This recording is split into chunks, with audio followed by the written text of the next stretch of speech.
এই যে আমরা বিদেশ থেকে আমরা এখানে অবসরপ্রাপ্ত বাংলাদেশিদেরকে বা যাদের চাকরি ছিল না তাদেরকে নিয়ে এসে ওদেরকে উপদেষ্টা করে দিলাম, তারা যে কি কি কাজগুলো করলো সেই কাজগুলোর কি এখানে আমরা কস্ট বেনিফিট অ্যানালাইসিস করেছি? যেই ক্ষমতায় আসবে তাকেই হচ্ছে আমাদেরকে এখানে হচ্ছে প্রশ্ন করাটা হচ্ছে আমাদের বৈধ অধিকার এবং গঠনমূলক সমালোচনা।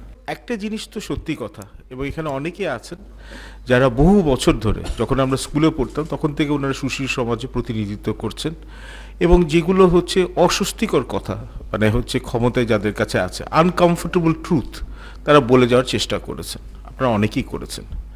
একটা জিনিস তো আমরা বুকে হাত দিয়ে আমরা মানতেই পারি, এবং এটা আমার মনে হয় যে মিডিয়াতেও কভার হবে না, বাংলাদেশে একটা ইনস্টিটিউশনালাইজড ডেমোক্রেসি ডেফিসিট আছে। তার মানে কাঠামোগত এখানে হচ্ছে গণতন্ত্রের ঘাটতি আছে, এবং এটা এমনই এখানে হচ্ছে প্যারাডক্স আছে বা এমনই একটা বৈপরীত্য আছে যে নির্বাচিত রাজনৈতিক সরকার চাকরি ছিল না তাদেরকে নিয়ে এসে ওদেরকে উপদেষ্টা করে দিলাম হচ্ছে দায়বদ্ধতার ব্যাপারে, আমাদের মনে কি আছে, স্বচ্ছতার মাথায় কি ব্যাপারে আছে, বেশি একটা এটার উপরে ডিপেন্ড করবে সবকিছুর মুখে সফলতা। অনেক ভালো ভালো কথা বলেন, এর বাইরে কিন্তু আমরা কোনটাই দেখি যে এখানে নির্বাচনের পর জনগণের ম্যান্ডেট পাওয়ার পর ওরা যখন আসেন 1 থেকে 1.5 বছরের মাথায় ওটা ইন্তেকাল হয়ে যায়, এবং এরপর আর বিশেষ একটা আলাপ হয় না।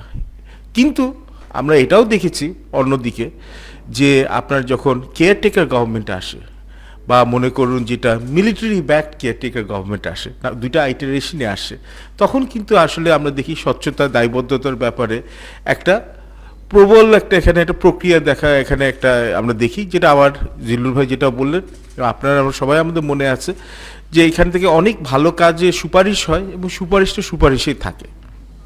এখন আমরা সবাই জানি যে এটা হচ্ছে কমন সেন্স, কিন্তু আমার মরহুম আব্বা বলতেন যে common sense is not for the common man.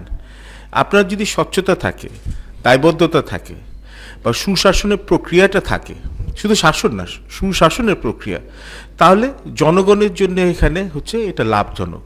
কেননা এর জন্য আপনার যেটা হয় যে সামাজিক ন্যায় বিচার পাওয়া যায়, অর্থনৈতিক বৈষম্য কমে যায়, এবং হচ্ছে দুর্নীতি এখানে হচ্ছে, এবং অর্থের পাহাড় যেটা হয় এবং অর্থনৈতিক বৈষম্য যেটা হয় সেটাও হচ্ছে কমানো যায়।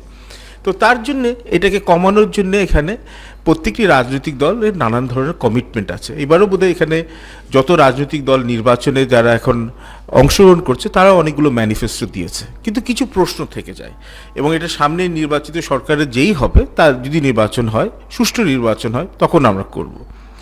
প্রথম হচ্ছে যে আওয়ামী লীগকে তো এখন গালি দেওয়া হচ্ছে হাল ফ্যাশনের ব্যাপার হয়ে গেছে, কিন্তু এটা বলি যে লেজি ইন্টেলেকচুয়াল রিফ্লেক্স, কিন্তু তারা এখন মাঠে নেই, এবং সত্যি ন্যায়সঙ্গতভাবে তারা এখানে দেশের এখানে শেষের 5 বছর শেখ হাসিনার আমলে এখানে দেশে গুড গভর্নেন্স তো নেই, এখানে এখানে যেটা হচ্ছে ম্যাল গভর্নেন্স, তো সুশাসনের বদলে এখানে কুশাসন হয়েছিল। কিন্তু ইন্টারিম গভর্নমেন্টের এখানে অন্তর্বর্তীকালীন সরকারের যারা এককালে বা এখনও অনেকগুলো হচ্ছে বিদেশি বন্ধুদের কাছে বা এমবিসির কাছে যে ওরা রিফর্মের ব্যাপারে ওরা প্রশংসা করিয়েছে, এখানে আমার কিছু প্রশ্ন থেকে যায়, এবং এটা নিয়ে বেশ কয়েকবার উঠেছে, কিন্তু আমি এখানে উঠাই এখানে এক হচ্ছে স্বচ্ছতা। যদি আমরা এখানে এই সরকার বলে অন্তর্বর্তীকালীন সরকারেদের মূল প্রায়োরিটি, এবং এটা আমি বহু জায়গায় বলেছি, অনেকে আপনারা বলেছেন, তাহলে দুটো জিনিস থাকে। ডোনাল্ড ট্রাম্পের এখানে যখন এই ট্যারিফ ওয়ার যুক্তরাষ্ট্রের প্রেসিডেন্ট যখন এটা উনি অ্যানাউন্স করলেন, তাহলে বাংলাদেশ তো অন্যান্য দেশের মতো, বিশ্বের প্রত্যেকটি দেশের মতো যুক্তরাষ্ট্রের এখানে অর্থনৈতিক চাপে পড়েছিল এবং নেগোশিয়েট করেছে, ভালো করেছে, এবং ওই শুল্কটা এখানে ওরা কমিয়ে এনেছে। কিন্তু যে ক্লজগুলো আছে সেই ক্লজগুলো কেন যুক্তরাষ্ট্রে গিয়ে যে ক্লজগুলোতে ওরা সাইন করলো, এই ক্লজগুলো কেন ডিসক্লোজ করলো না? দেশের স্বার্থেই তো করছে, কেউ তো বলছে না যে অন্তর্বর্তীকালীন সরকার এখানে হচ্ছে যে ওরা ইচ্ছা করে করেছে। তো বাকি বিশ্বের মতো 3টি কি 4টি দেশের মধ্যে বাংলাদেশ পড়ে যে এই ক্লজগুলো যে হিডেন ক্লজ বলে, বা এখানে হচ্ছে যেগুলো হচ্ছে যে ক্লজগুলো এখনও হচ্ছে প্রোঅ্যাক্টিভ এখানে ওরা অ্যানাউন্সমেন্ট করে নাই, এগুলো কেন? এবং নির্বাচিত সরকার এখানে এখানে আসলে যে সরকারই হবে তার জন্য এটা মাথা ব্যথা হয়ে দাঁড়াবে। 2, আপনার ক্ষমতার 2 মাস এখানে আবার নির্বাচনের 2 মাস আগে এতগুলো পোর্ট এখানে লাভজনক পোর্টকে লিজ করার জন্য এত তাড়াহুড়ো করা হলো কেন? ঐকমত্য কমিশন যে এখানে এতগুলো করা হলো, তাদের সাথে কি রাজনৈতিক দলগুলোর সাথে কি নেগোশিয়েট করা হয়েছিল? নির্বাচিত সরকারের জন্য যদি কোনো দায়িত্বই না ফেলে রেখে দেওয়া যায়, তাহলে কি এইটা নির্বাচনের দরকারটা কি? এবং 3, এখন শুনছি যে আমরা JF-17 কেনার জন্য হচ্ছে তাড়াহুড়া করা হচ্ছে, এটা আমাদের না, পাকিস্তানি নিউজ পেপারের রিপোর্টগুলো আছে। সামরিক প্রতিরক্ষা খাতের জন্য নিশ্চয়ই সামরিক বাহিনী একটা ইনপুট থাকবে এবং সবচেয়ে বড় গুরুত্বপূর্ণ বিষয় হচ্ছে এটা নির্বাচিত সরকারের জন্য ফেলবে। সবগুলোই যদি ওর এই অন্তর্বর্তীকালীন সরকার করে ফেলে তাহলে আর রাজনীতির এই নির্বাচনের এই প্রহসনটা কেন?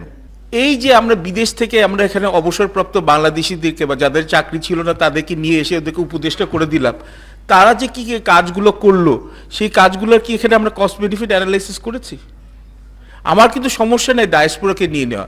এক কথা বলছি, ওনারা তো বৈতনিক না, কিন্তু ওনারা সুযোগ সুবিধা পাচ্ছে না, ফার্স্ট ক্লাসে টিকিটে যাচ্ছে না।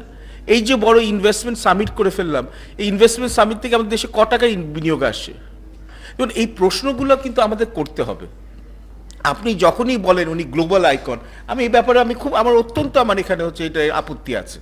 ঠিক আছে, আগে তো লোকাল আইকন হন। লোকাল আপনি এই আইকন মানেই হচ্ছে কিন্তু ব্যক্তি পূজার দিকে চলে যাওয়া। ব্যক্তি পূজা যাওয়া মানে হচ্ছে যে তাকে নিয়ে কোনো প্রশ্ন করা যাবে না। মাঝে তো শুরু হয়ে গেছে 000। আগে ছিল যে আওয়ামী লীগের সময় উন্নয়নের জোয়ার, তারপর এখন হয়ে গেল হচ্ছে মাদার অফ হিউম্যানিটি, আর এখন ডক্টর ইউনূস আসার পর হয়ে গেল 000। পভার্টি তো কমেই নেই, আরও বেড়ে গেছে।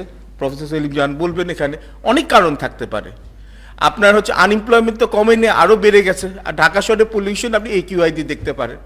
তো আমরা zero governance, zero transparency, zero অ্যাকাউন্টেবিলিটির দিকে, ওই 000 একটা কু মডেলের দিকে যাচ্ছে।